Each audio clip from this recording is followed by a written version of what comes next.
நான் உங்களுக்கு ஒவ்வொரு பிரச்சனைக்கும் கோவில்கள், மந்திரங்கள், பதிகங்கள், பாசுரங்கள்லாம் சொல்லிட்டு இருக்கிறேன். கல்யாணம் நடக்கிறதுக்கு, நல்லபடியாக குழந்தை பிறப்பதற்கு, நோய் தீருவதற்கு, உடல் ஆரோக்கியம் மேம்படுவதற்கு, நல்ல வேலை கிடைப்பதற்கு இப்படி.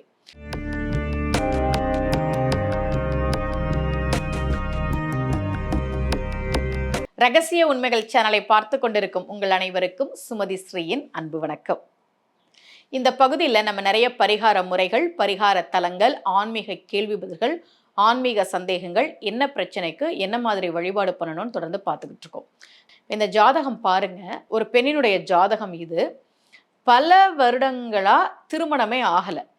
இந்த பொண்ணு கூட படித்த எல்லாருக்கும் திருமணமாகி நல்லபடியாக குழந்தைகளோடு இருக்கிறாங்க.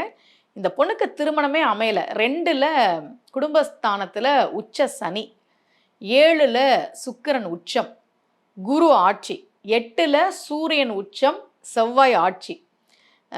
பொண்ணு ஜாதகத்தை வாங்கினாவே மாப்பிள்ளை வீட்டில் வந்து இது வேணான்னு சொல்லிடுறாங்க. என்ன பண்ணுறதுனே தெரியலை அப்படின்னா அவங்க அம்மா ஜாதகம் பார்க்கும்போது சொன்னாங்க.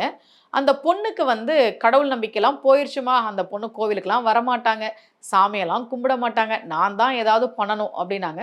அவங்களுக்கு நான் சில கோவில்கள் கொடுத்துருந்தேன்.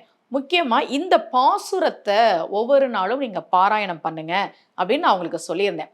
அழப்பெரும் தன்மைய ஊழி அம் கங்குல் அம் தன்னம் துழாய்க்கு உளப்பெரும் காதலின் நீளிய ஆய்வுள ஓங்கு முன்னீர் வளப்பெரு நாடன் மதுசூதனன் என்னும் வல்வினையேன் தழப்பெரு நீள் முறுவல் செய்யவாய தடமுலையே.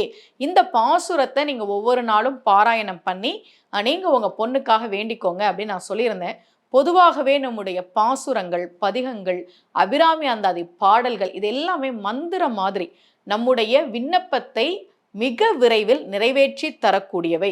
உங்களுக்கு கூட யாருக்காவது நல்லபடியாக திருமணம் ஆகணும் அப்படின்னா இந்த பாசுரத்தை சொல்லி நீங்கள் பெருமாளை வழிபாடு செய்யலாம். மீண்டும் சந்திக்கலாம். அனைவருக்கும் அன்புடன் சுமதி ஸ்ரீ.